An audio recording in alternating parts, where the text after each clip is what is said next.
Brasil está mergulhado em um mar de escândalos e traições que ameaçam nossa liberdade e valores.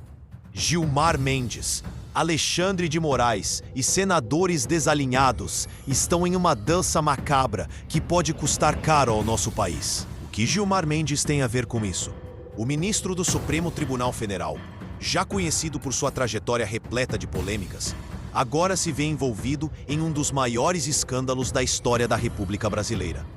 A conexão entre a CBF, a Faculdade de Gilmar em Brasília e milhões de reais em jogo revela um conflito de interesses que não pode ser ignorado. Enquanto os poderosos de Brasília tentam esconder essa sujeira sob o tapete, nós precisamos expor a verdade.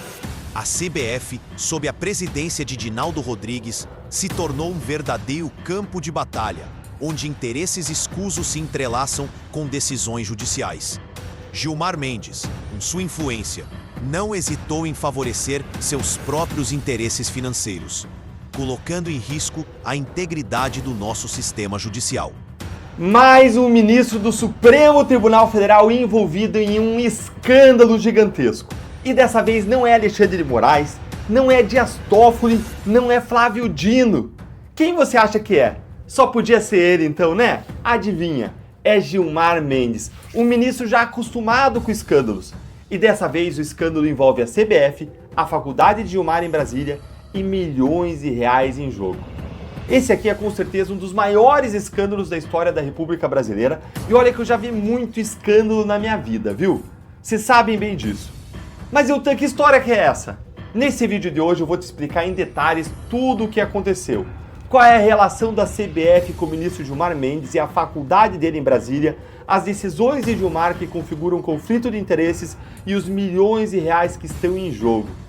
Esse é um caso em que os poderosos de Brasília não querem que você se meta, que você conheça, que você saiba. Então fica aqui comigo até o final para você entender o que está acontecendo nas sombras dos corredores e dos gabinetes de Brasília.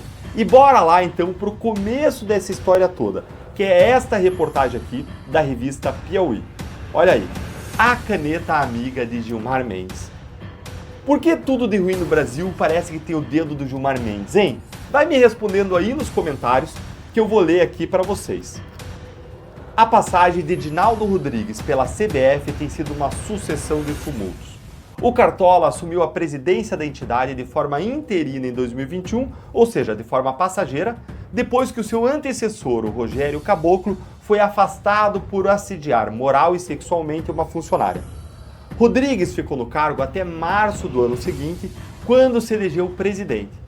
Mas, em dezembro de 2023, foi ele próprio afastado também por decisão do Tribunal de Justiça do Rio de Janeiro, que apontou irregularidades no processo eleitoral. Instaurou-se o caos na CBF, mas Rodrigues não demorou a tomar providências.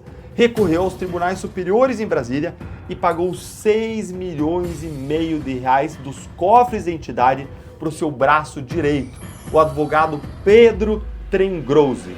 2 semanas depois de receber a bolada, Trengrose desembarcou na capital. A situação estava complicada para Rodrigues.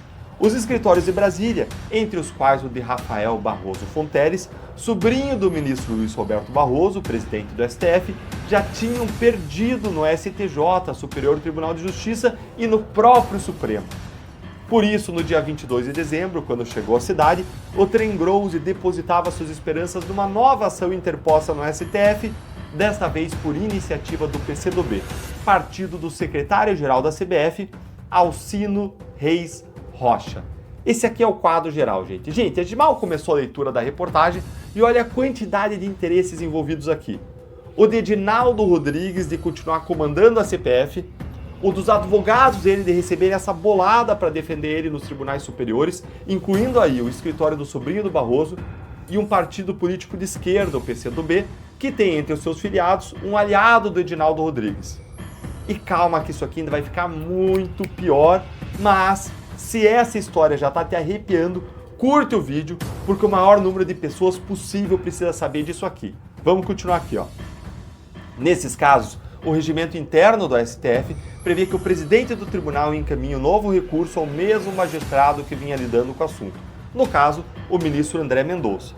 No entanto, Barroso decidiu distribuir o recurso do PCdoB por sorteio e, procurado para explicar a decisão, Barroso não se manifestou. O julgamento do recurso caiu nas mãos do ministro Gilmar Mendes. E foi uma dádiva. Gente, é sempre a mesma história. Advogados burlando as regras legais de prevenção, que já é quando um juiz já decidiu sobre um determinado assunto, aí ele fica, como a gente fala, prevento para discutir aquele caso nos novos recursos dentro daquele caso. Ou seja, todos os processos ali relacionados com aquele caso original devem ir para o mesmo juiz, para evitar decisões conflitantes. Nesse caso aqui, tudo indica que havia um ministro prevento, o ministro André Mendonça, mas não. Por razões inexplicáveis e não explicadas mesmo após questionamento, foi feito um sorteio e o novo processo caiu na mão de quem? Dele, Gilmar Mendes. É inacreditável. Segue aqui. Desde agosto de 2023, o ministro tem relação direta com a CBF por meio do Instituto Brasileiro de Ensino, Desenvolvimento e Pesquisa, o tal do IDP, do qual é sócio e fundador. Na época, a CBF Academy Brasil, braço da entidade que oferece cursos para treinadores, preparadores físicos e gestores esportivos, buscava um parceiro para ajudá-la na administração dos seus cursos. Já havia batido a porta de algumas instituições de ensino, até que o advogado Trem Krause reuniu-se com Francisco Schertel Mendes, diretor-geral do IDP e, adivinhe, filho do ministro Gilmar Mendes. Entenderam-se muito bem. Em agosto, o contrato estava assinado. O IDP passava a gerir os cursos e ficava com 84% da receita da CBF Academy, estimada naquele ano em 9,2 milhões de reais. O restante, 16%, ficava com a CBF. Vocês entenderam aí a jogada? A CBF tem uma parceria com o IDP, que é a espécie aí de faculdade do ministro Gilmar Mendes em Brasília. Aquela mesa que promove os eventos anuais do Gilmar lá em Lisboa, o infame Gilmar Palusa. Quem que intermediou a parceria? O advogado Trem Krause, o mesmo que defende o Edinaldo Rodrigues lá no Supremo Tribunal Federal. E como ficou o contrato? A faculdade do Gilmar ficava com espantosos 84% de uma receita de 9,2 milhões de reais. Isso dá mais de 7 milhões e 700 mil reais. Ou seja, Gilmar Mendes aí é praticamente sócio da CBF, que é comandada pelo Edinaldo Rodrigues, ou para ser mais preciso, ele é parceiro da CBF nesse empreendimento dos cursos do IDP. Então assim, batendo um bolão, né? Percebeu, né? Calma que vai ficar ainda pior do que isso, olha aqui. Considerando a agitada vida jurídica da CBF, a gestão de Edinaldo Rodrigues gostou da ideia de ter uma sociedade com um magistrado influente como Gilmar. Àquela altura, além da ação do Tribunal de Justiça do Rio, que afastou Rodrigues temporariamente do cargo, a CBF vinha sendo bombardeada pela CPI sobre a manipulação do resultado em partidas de futebol, que corria na Câmara, então presidida pelo deputado Arthur Lira. Gilmar poderia ter se declarado impedido de analisar o recurso do PCdoB, dada a sua parceria com a CBF, mas, adivinhe, seguiu em frente. Em janeiro de 2024, temendo que o Brasil fosse prejudicado na inscrição para as Olimpíadas de Paris em razão do afastamento do presidente da Confederação, ele concedeu uma liminar a favor de Rodrigues, que reassumiu o cargo. Em outubro, Gilmar levou sua liminar ao plenário do STF quando se deu uma troca de chispas cujo subtexto era a suspeita de que falta idoneidade tanto ao Tribunal de Justiça do Rio quanto à própria CBF. Gente, vocês compreenderam aqui o que o Gilmar fez? O Gilmar deu uma liminar favorecendo alguém que comanda uma entidade que é parceira do próprio Gilmar por meio do seu instituto, o IDP. Ele deu uma decisão favorecendo seu quase sócio. E pior, quando o Gilmar tem esse interesse econômico no caso que eu descrevi. Mas não é qualquer interesse econômico. É uma receita de mais de 7 milhões de reais. Juiz nenhum, em qualquer lugar do mundo, pode dar decisões em casos que envolvam seus sócios, seus parceiros ou seus interesses econômicos deles mesmos. Isso se chama conflito de interesses e violação de imparcialidade, ou ainda a violação da ética, do decoro judiciais. Bora seguir aqui, ó. Ao ler o seu voto, o Gilmar criticou a decisão do Tribunal do Rio em termos mais ou menos enigmáticos. Aspas. São coisas extravagantes que acontecem nos processos e que precisam ser anotadas. O seu colega André Mendonça, que antes tomara uma adesão contrária aos interesses da CBF, tomou a palavra e também criticou as extravagâncias judiciais do Rio. Mas Gilmar interveio. Vossa Excelência entende mais extravagâncias do que eu. Aparentemente era um comentário em tom aí de camaradagem, mas o André Mendonça, ele não gostou. Ele fechou a cara e ele colocou em dúvida a idoneidade da gestão atual da CBF, dizendo: pode ter certeza que não, ministro Gilmar, porque quando eu me deparei com esses fatos, a impressão que dá é se a CBF resistiria a uma investigação.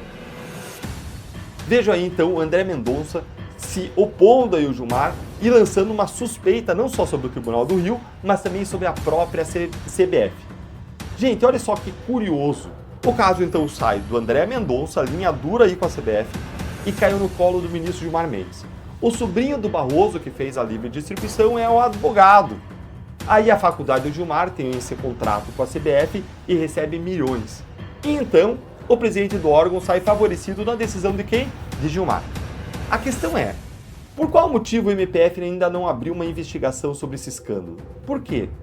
Agora se segura aí na cadeira que eu vou te mostrar quem mais se deu bem com essa história toda. Olha aqui. A parceria entre o IDP de Gilmar Mendes e a CBF de Edinaldo Rodrigues vai de vento em popa. Até agora, pelo menos 6 nomes vinculados ou indicados pelo Instituto IDP do Gilmar Mendes. Presta atenção, gente.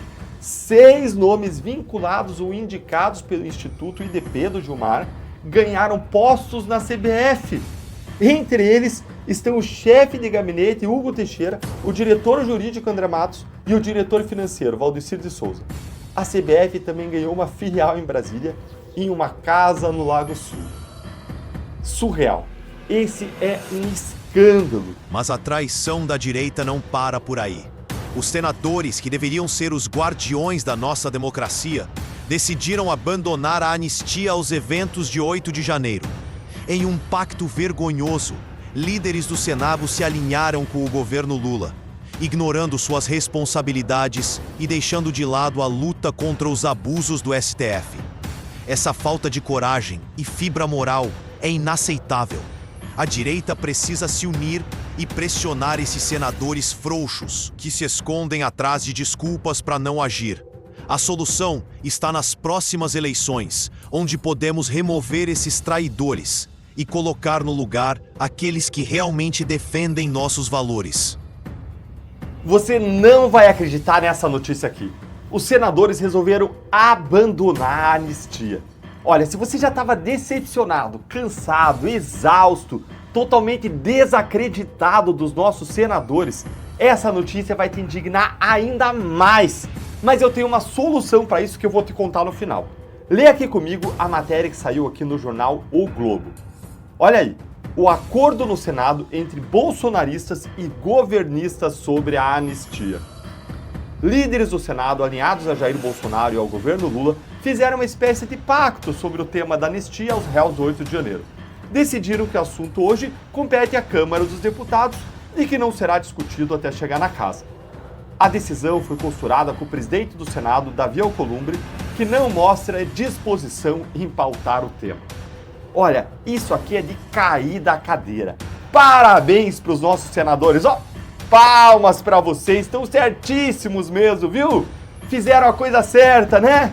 Primeiro, vocês já não cumprem a função constitucional de vocês, que é processar e julgar os ministros do STF por crime de responsabilidade por meio do impeachment deles. Mesmo diante da maior coleção de abusos judiciais que já se viu na história do Brasil, talvez do mundo, de judiciários, de supremos. Tô aqui na Alemanha, falo com as pessoas, ninguém acredita do que o Supremo tá fazendo no Brasil.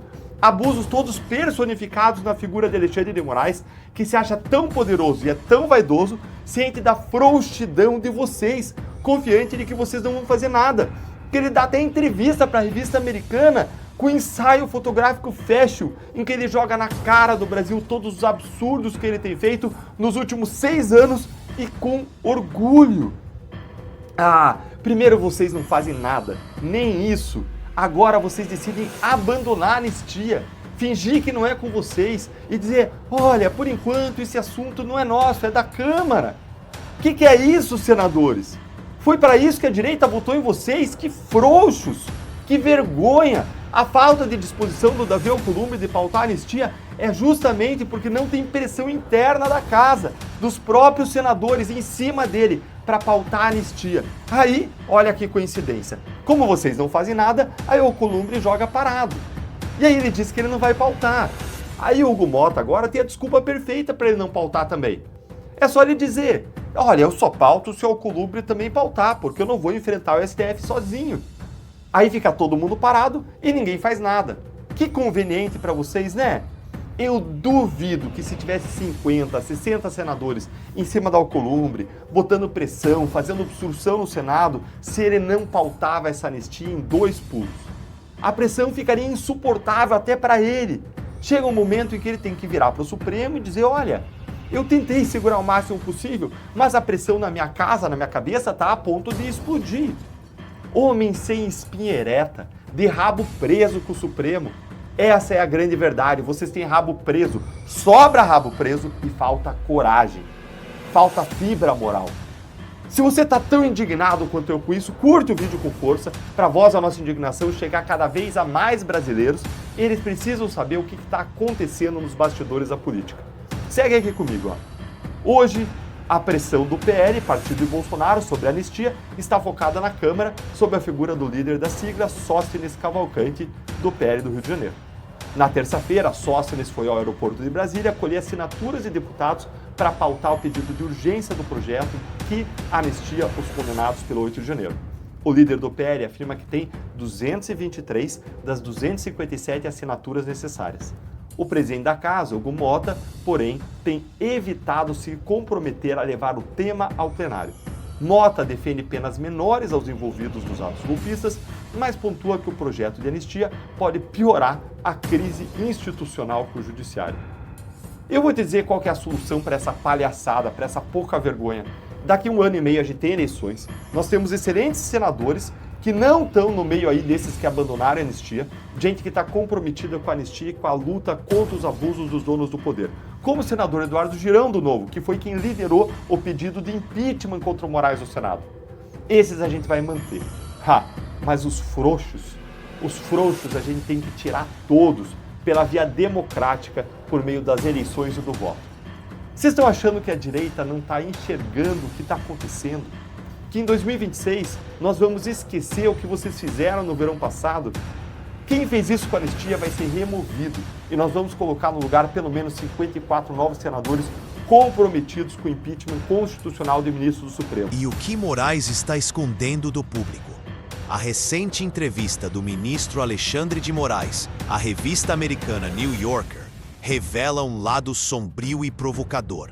Ele não apenas desafiou Donald Trump, mas também deixou claro que seu objetivo é controlar as redes sociais, silenciando vozes que se opõem ao seu regime. Moraes se coloca como um guerreiro, mas a guerra que ele propõe é contra a liberdade de expressão e a democracia. O que ele realmente deseja é um controle total sobre a narrativa, uma tentativa de moldar a opinião pública à sua vontade. Essa é uma ameaça direta à nossa liberdade e à nossa capacidade de nos expressar. A entrevista do ministro Alexandre de Moraes para a revista americana The New Yorker é ainda pior do que nós pensávamos. O Moraes ele fez 2 grandes provocações debochadas para o presidente Donald Trump e ainda revelou um segredo sinistro que eu vou mostrar para você no final desse vídeo. Tá aqui no canal já um vídeo publicado na terça-feira sobre a sessão de fotos fashion que o ministro Alexandre de Moraes fez para a revista americana The New Yorker, que é a queridinha da esquerda progressista e da elite americana. Eu comentei no vídeo algumas das bobagens que o Moraes falou, mas a entrevista com ele é bem mais longa do que aquilo e tem coisas ainda piores do que a gente pensava, como esta provocação aqui ao presidente americano Donald Trump. Dá uma olhadinha aqui na reportagem. Juiz brasileiro enfrentando extrema-direita global. Extrema-direita global. Trump aí é juiz brasileiro enfrentando, gente, que título absurdo, né? Desde quando um juiz tem função de enfrentar alguma coisa? Mas bora lá, para te dar um contexto, esse aqui agora ó, já é o final da reportagem e o Moraes está falando da crise da democracia e do papel das redes sociais. Olha aqui o que diz a revista. Mas Alexandre de Moraes não considera a crise encerrada. Diz ele: acredito que as ações recorrentes do presidente Trump levarão os governos a perceber que, se não agirem agora para controlar as mídias sociais, será tarde demais, disse ele. Líderes europeus já estavam considerando regras mais rígidas. Em agosto, autoridades francesas prenderam o fundador do Telegram por permitir que sua plataforma hospedasse atividades criminosas que iam do tráfico de drogas ao terrorismo. O Telegram nega qualquer irregularidade. Daqui a primeira provocação ao Trump. Ele está dizendo, em uma das maiores e mais prestigiadas revistas dos Estados Unidos, que as ações recentes do Trump, que ele não diz quais são, mas que dá para a gente inferir como a guerra do Trump contra a censura global, especialmente aquelas das redes sociais, ele diz que essas ações vão fazer outros governos tomarem medidas para controlar as redes sociais. Veja como Moraes nem esconde o objetivo dele e do Supremo Tribunal Federal. É de controlar as redes. Não é de coibir crimes, não é de melhorar o debate público, não é trazer conscientização, não é diminuir polarização, não é nada disso. É controlar as redes. Presta atenção que não é controlar as redes contra crimes, não, é só controlar as redes. Ou seja, é como nós sempre falamos, o objetivo deles é de controle de narrativa, é político ideológico, é controle do discurso, é de definir quem pode falar livremente e quem não pode, o que pode ser falado, o que não pode, o que deve ser espalhado, o que não deve. Eles querem colocar uma coleira em todo mundo. Se está gostando da explicação, então curta o vídeo para ele chegar a mais pessoas, para as pessoas entenderem o que está acontecendo e vem aqui comigo que eu vou mostrar agora a segunda e mais grave provocação do Moraes contra o Trump. Dá uma olhadinha aqui, nessa segunda parte do texto. De Moraes observou que havia suspendido o Telegram 3 anos atrás, após a empresa desrespeitar repetidamente ordens judiciais. Mais recentemente, ele suspendeu o Rumble por não manter um representante legal no Brasil. Diz ele: as pessoas vão começar a dizer que estou perseguindo todo mundo agora, brincou. Nesse ritmo, serei acusado de perseguir o Trump também. Ele parecia despreocupado com a perspectiva da pressão dos Estados Unidos. Diz ele: eles podem entrar com ações judiciais, podem fazer o Trump falar, disse ele. Se mandarem um porta-aviões, aí veremos. Se o porta-aviões não chegar ao Lago Paranoá, não vai influenciar na decisão aqui no Brasil. Gente, olha o tamanho do ego e da vaidade do ministro.